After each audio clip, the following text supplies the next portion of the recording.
Good morning. Welcome to Good Morning Anambra, a weekend edition. Today is Friday, and I'm sure that you are geared up for the weekend. How are you? My name is Sujama. I think I know where the... Good to have you here. I know where the excitement is coming from. It's weekend and you're going home. Really? Everybody goes home on weekends. So is it only me? Congratulations, IJ, for holding on for 5 days, 5 good days. So what's the meaning of that? Enjoy your weekend. What's the meaning of that? Are you not going to enjoy your own weekend? We are going to enjoy our weekend. But you're not working tomorrow, are you? I don't work on weekends. That's just like so many other people, they don't work on weekends. All right, welcome to the program. My name is Ifi Onachu. Thanks for joining us. Okay, do stand by now. We'll take a break, and when we come back, we introduce our guest to you.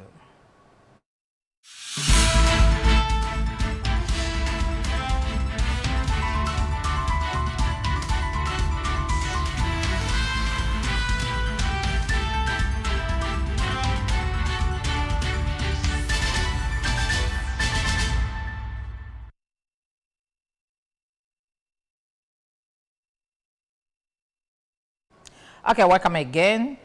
Join us this morning to look at the pages of the newspaper and the stories from our website. It says Samuel Ololo. Samuel Ololo is a public affairs analyst. Good morning, Sam. Good morning, IJ. Good morning, Antifi. Good morning, Anambra. For me, I think, yeah, that's what I was about to say. I think it's in order to say Happy New Year. Thank you. Because this is my first appearance in 2025. Oh, that's cool. Wow, how time flies. The other day we were in 2024 and now 2025. Good to have you here. Thank you. Okay. Yeah, stories from our website. If you. Okay, from our website, we have this story. Security. Anambra State Assembly passes Agune Chamber Bill. We also have security situation in Anambra. Police intercept 3 suspects and recover 1 stolen vehicle in Oka. Anambra government seals up 2 brothels, rescue 27 underage commercial sex workers. Students lodge Soludo on free education policy. Anambra commissioners optimistic SADC will impact positively on Southeast. And then Armed Forces Remembrance Day, where the Civil War ended. I think it's a feature. And finally, we have these 2 presidential early career awards. Tinubu felicitates Nigerian recipients, and ceasefire deal, Israel intensifies attack on Gaza. These are what we have there. Thank you very much. Usually they say they don't discuss security openly, but since it's here, we may need to brush it. So what do you think about Agune Chamber that's just been passed, the bill that's just been passed? So for me, I think I've not really seen the letters of the bill. But whatever in Anambra State we can do to secure the lives and properties of the citizens, I think it's a welcome development. And it is also a good one that what the executive have as a plan, they have followed what we usually recommend they do, so that it will not just be a one-off activity. They've decided to have a bill to back it up, and now that it's been passed, we are looking forward, since it's an executive bill, we are looking forward that the governor would also assent to it as quickly as possible. However, regardless of all the letters of the bill, the processes the bill took through, we all know what is going on in Nigeria. Well, we all know what is going on in the world generally. We know what is going on in West Africa. We know what is going on in Nigeria. Then we know what is going on in Southeast. Coming down as regards security.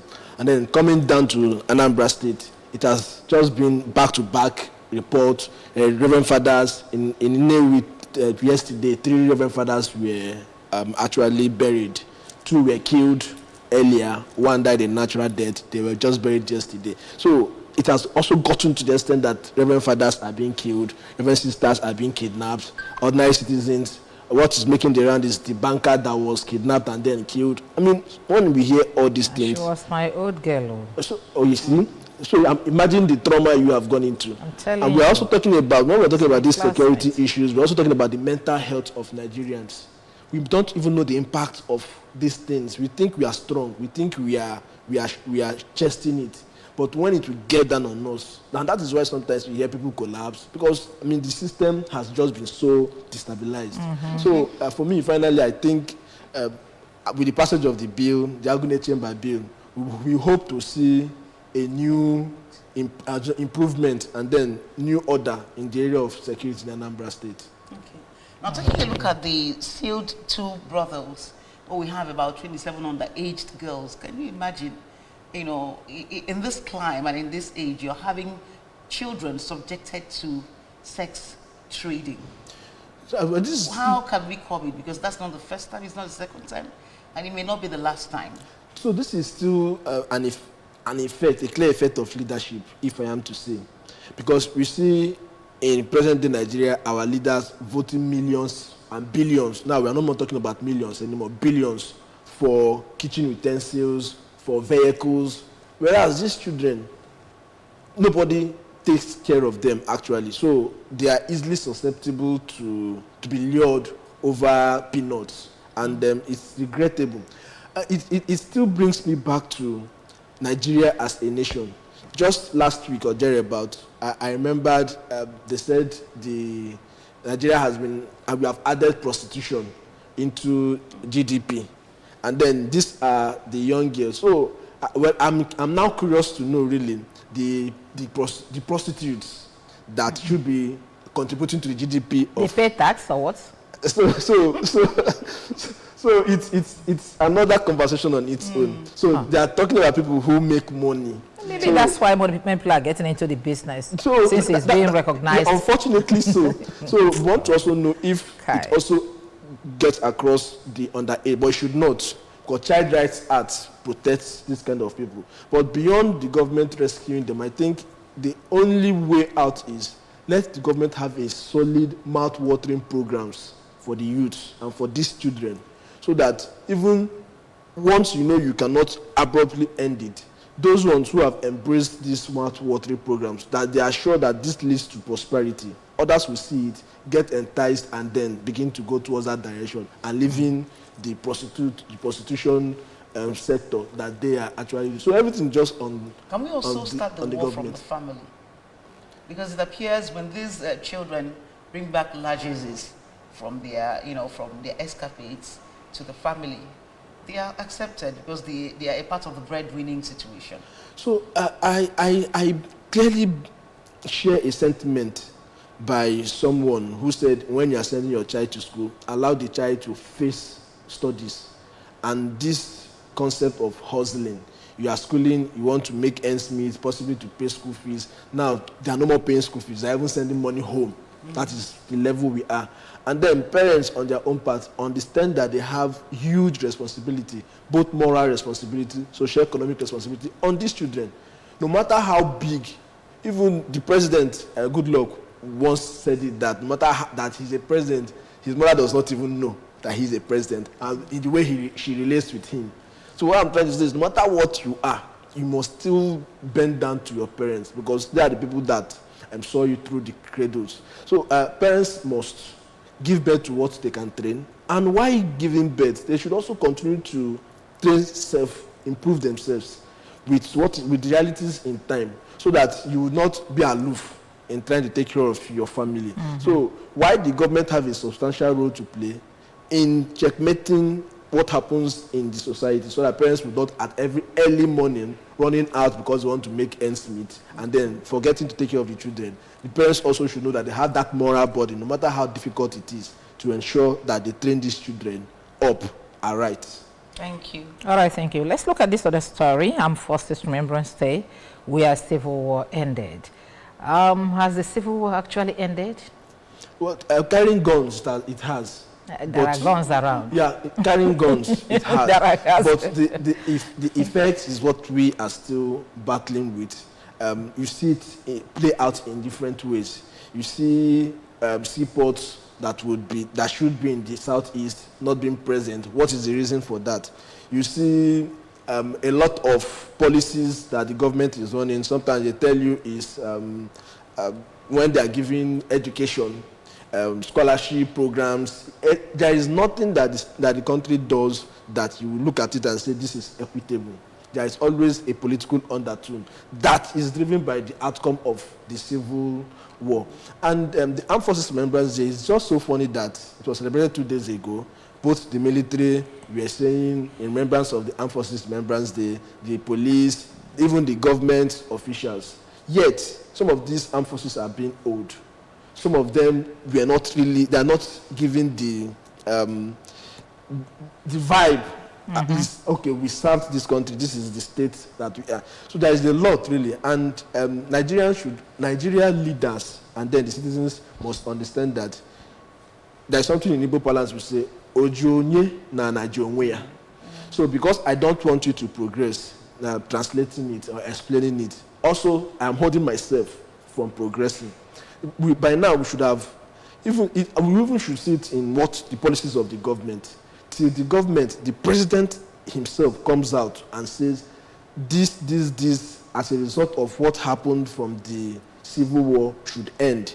There are pronouncements we would say, and we know that these people are now serious for business and not just mere political statements. I know. Okay, before we get to the papers, let's look at the last story. The ceasefire deal. Israel intensifies attack on Gaza. Just the other day, we were thinking that's a respite during the exchange of the prisoners, and now Israel is intensifying fire. Are we going to see the end of that Gaza war? Well, they have a deal, and if they follow the letters of the deal to the its fullest, we should begin to say we are working towards a new beginning.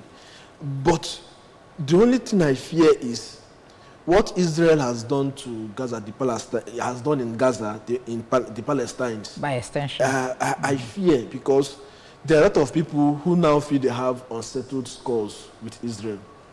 And they would grow hating Israel government, and a lot of other people.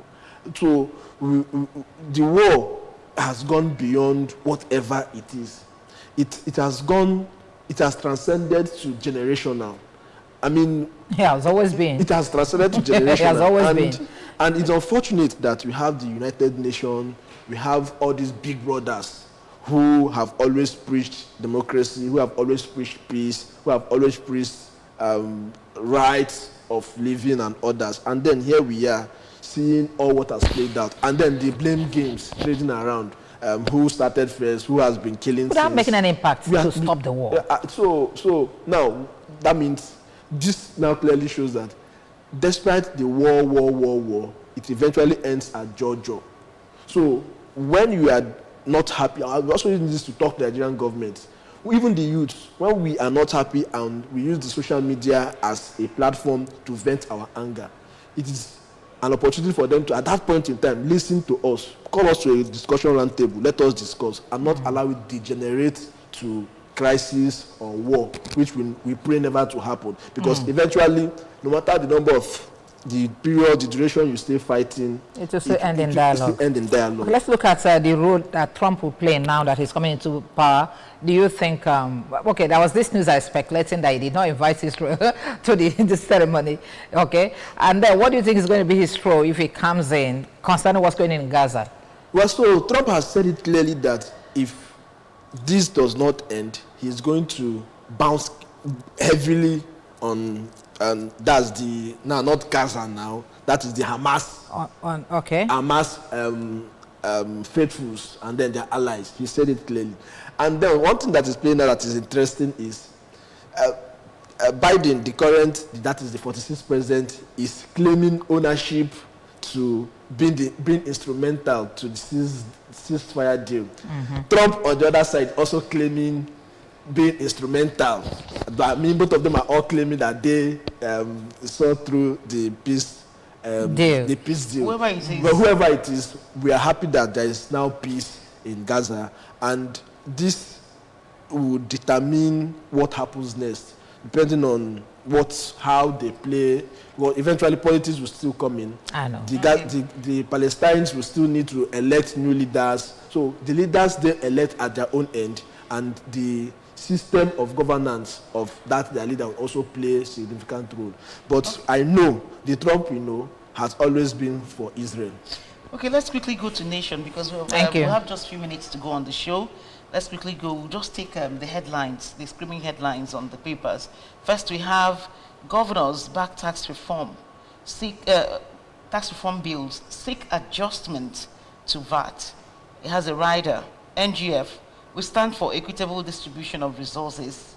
Gray areas resolved, says Sule. And down there we have foreign fighters behind terror attacks in northeast, says DHQ. These are the two stories that we can pick from there, except maybe we'll take EFCC to arraign Otudeco Onasanyo over alleged 123 billion naira fraud. These are the things we have on Nation because of want of time. Let's look at other papers, the banner headlines before we now know which one to talk about. From the Daily Times, the food security, NAS advocates higher budgetary allocation for agri sector. And any other story of interest here? Well, let's see the headline of the next paper, which is the Punch newspaper. Dangote refinery project, 650,000 PBD, June, plans crude import. With the rider there, a facility now producing 500,000 barrels per day as officials look beyond Nigeria to meet demand for products. Okay, I think we're having a respite when it comes to oil deal. Tax bills, governor offered new formula for sharing VAT proceeds with some riders there. I'm at Vanguard now, please. Proposed VAT distribution based on 50% equality, 30% derivation, and 20% population. Back Tinubu on reforms. Why North is G3 over tax reforms? Senator Akpoti Udara said this. And down here, how hardship drives some Nigerians to look for food in garbage. Oh my God. Rowdy session in NAS as IGP presents 2025 budget. IGP, okay. And then kidnapping. Nigerians may have paid 10 trillion naira ransom in 2024. Soludo, I think it may be more than that. It may actually be more than that. We have Vanguard on the screen.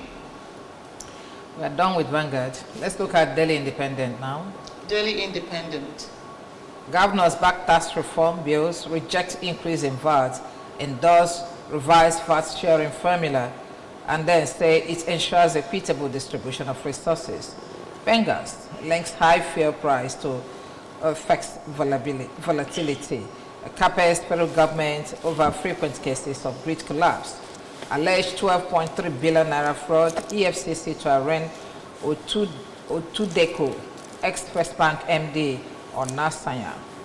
Okay, let's stop on some of them. Okay, let's just run it. We don't have time. Wike revokes Uzodinma, Diri, Abe, 565 others plots of lands in Abuja. Okay, it's extending. Now we have seen this one. Let's see Guardian newspaper. War against terrorists, caught in the middle, survivors count cost of accidental airstrikes. This is bad news again. Federal government names launch digital cars to assist farmers, others. So which of the farmers? The one that 40 of them were killed the other day. Boko Haram ambush. UN demands justice for 40 killed Burundi. 40 killed in Burundi. Okay, that's all we're taking from there. Daily Trust. We'll forget some of the headlines, so let's leave Daily Trust and Tribune. Okay. Governors reject VAT hike, proposed new sharing formula.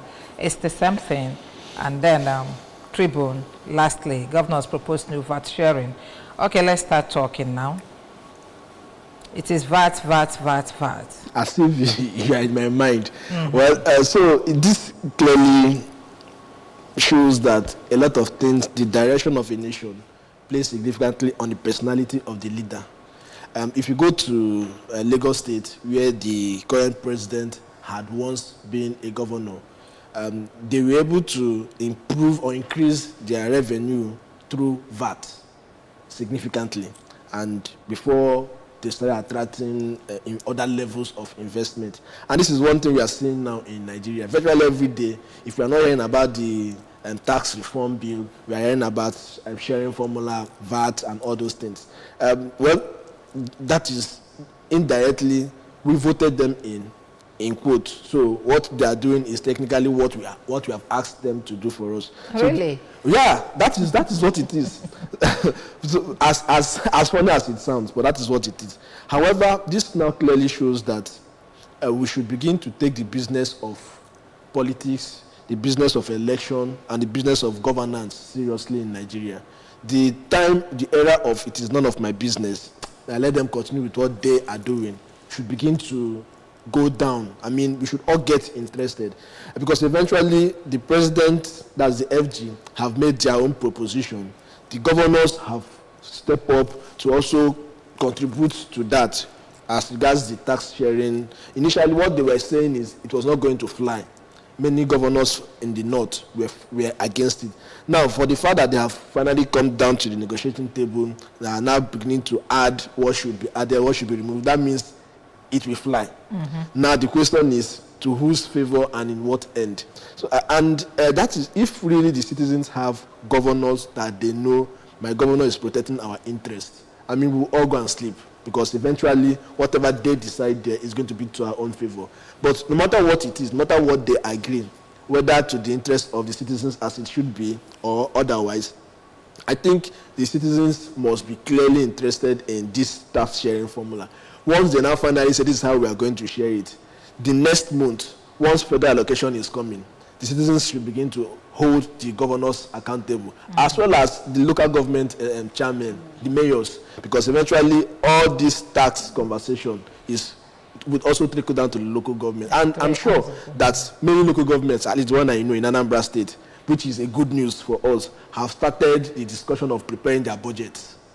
They have started that. Just yesterday, somebody in Newi North told me that they are discussing their budget, which is a very good one for us. Discussing their budget? Yeah. Well, how involved are the people in this? So this is the first. When I asked it, it's just only them at their level, and so it now calls for civil society engagement to make them also understand the roles of the people. But they have started the first process. So I think what we need to do now is to really appraise how they did their budgeting processes and then begin to advise how to strengthen it. But what I'm saying eventually is, as local government are doing their budget, it also means that they will be spending from this revenue, this IGR.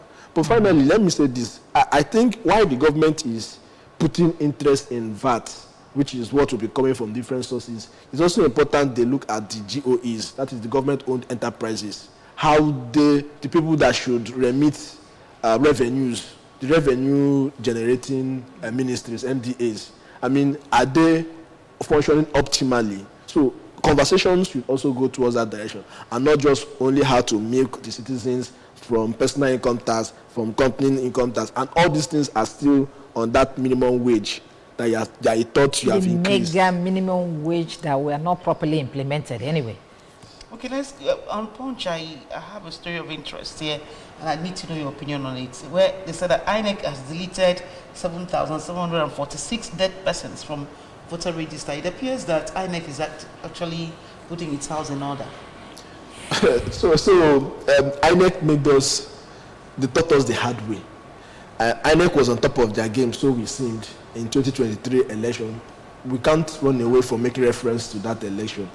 Till the last day, till when the ballot papers were both the sensitive and non-sensitive materials, they were on top of their game, so the citizens presumed. Even when we were voting, they were on top of their game until when it was time to start counting the votes. I think they've not done anything new. Sometimes they do this, their voter register clean up. And then when they are cleaning the register, they try to remove the dead ones, and I don't even know how they knew those ones that are dead. I don't really know. And now they are demanding for 126 billion naira for preparation of elections against 2027. So, we know when at the level where we engage INEC, INEC should be held accountable, really. And in holding INEC accountable, they must not fail to sustain that communication. I'll give it to INEC now. INEC is one organization or one agency or entity in Nigeria that have a strong face between themselves and the people. INEC have it very well. And we have always recommended that other MDAs emulate that model of INEC. But in doing that, they should know that they now have double work to make the citizens begin to trust them again. They have a huge work to play. Trust. However, in all these things, whatever INEC does plays significantly to position the direction of the nation. As to people who say, be faithful, be law-abiding, love your country, it is what INEC does eventually that give the people determine what the people will do. Well, we can love the country or we cannot love the country. Okay, let's get to Punch and look into the oil sector, what is playing out there. As the headline here says, Dangote Refinery projects 650,000 barrels per day in June. And when you come to Daily Independent, there's this blame game there. Pengassen links high fuel price to S volatility. And then CAPEX federal government over frequent cases of grid collapse. So who is guilty here?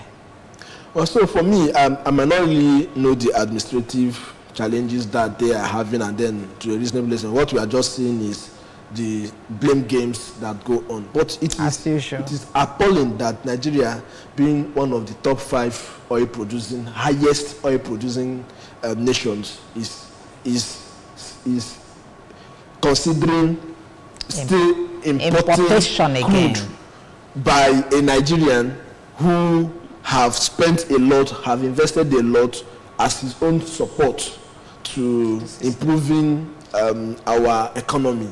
It shows that there are things fundamentally wrong. And remember, we talked about, and sometimes some of these things are even clearly what plays out is the civil war scenario. I mean, no need of going away from those realities. That was why I asked that question. Whether the war has actually ended. So even though these things continue to happen, we now ask ourselves, we cannot continue to do the same thing over and over and expect different results, right? Because in all this, and we are not looking at those in charge now of NNPC and other things. But I also rightly advise the government, now it's not playing up again, why they are having this deep conversation around VAT. This is one of the government-owned enterprises that the citizens also need, that we need to have serious conversation around, both the administration, both their percentage, and a lot of other things. Because eventually, it is only when sometimes they will tell you that oil production is reduced because of insecurity. People are aggrieved, and people are no more trusting the system. They are now looking for ways to make their own income. But if that they are sure that the system takes care of them, we've also talked about the armed forces, but if they are sure that the system takes care of them, everybody will continue to pull into the pot, because the eventually the system will take care of them. Out. But now what they are saying is on your own. So instead of giving to the system, that at this early stage trying to take care of themselves, which is not proper, because eventually those people during Buhari's time that thought it was an opportunity for them to amass wealth, where are they now? I mean, the rise in FS have swindled the money, and it's next to nothing. But if they had given their best then, everybody will be enjoying from it currently, and will all continue to support the government and then the nation. Okay. I think we should be rounding off, but something caught my attention in Daily Trust. That's the rider there where the governors were actually talking about the VAT, rejection of their rejection of VAT, and then under it we have that they said government should stop the scrapping of TET fund, Nasani and NITDA. What's your thought on that, knowing the valuable contributions of TET funds to university education and research? So first of all, when TET fund started, what was the reason? I think they needed to set up another program that will be supporting the education system. And now that even with TET fund, even with the education budget, education is still going down. Instead of scrapping TET fund, I think what we should be talking about is either strengthening it or even looking for something to support it. I mean, we should be running a system of government where if there is a problem, we sit down, know what to do to solve that problem. once that problem is solved, that mechanism, that tool, that instrument can be dissolved, but not you are throwing the baby with the bathwater. It entirely becomes a norm. No, because they want to create another, perhaps. It's not working. So and get their people if the debt fund always, you destroying one and creating another, and the new ones created are not even as viable and as strong as the previous. So why should debt fund be stopped? There has been fund that comes into it. So what should be done now is, and we are crying that the education system is dying. So once you continue to give the fund, probe it, ensure that there is accountability. Probe it. Then you see the outcome. Probe I don't prosecute. think debt fund shouldn't be one of the agencies of government or firms in government that should be scrapped. Even the Rasanya report, the things that the government said they are going to scrap, they've not even implemented it. And now I've started another conversation of debt fund. Why are they just compounding issues for us? It's horrible. It is only people, the journalists, that I pity, because we find it difficult to keep tab of all these things that is going on. I pity your brain, really. Messing your brain up. Okay, let's finally look at this before we go. How hardship drives some Nigerians to look for food in garbage. That story is on Vanguard newspaper. It should not be surprising to us and new. After all, we have seen news making the rounds where some people are eating grass. Chai. So I mean, but the surprising and annoying part of it is when the citizens open up to say there is hunger in the land, the government don't even acknowledge it. Or they don't even acknowledge it. And to worsen it all up, some other people who claim they self-imposed praise singers to support as a way of supporting the government, try to make it appear like a gaslight the citizens. It is clear. I remember when Obasanjo was there. I think it was him that said that when they were complaining to him that there's hunger in the land, he said he has not seen anybody eating from the garbage. Until he says that, he will know there's hunger in the land. And now? That is the level we are now. So it's true. I don't know why, since this Fourth Republic, every administration continues to lower the bar. It's because of that disconnect, huge disconnect between the citizens and our leaders. And I think the best way out is our leaders, if they want to serve Nigerians really, they should begin to do away with praise singers.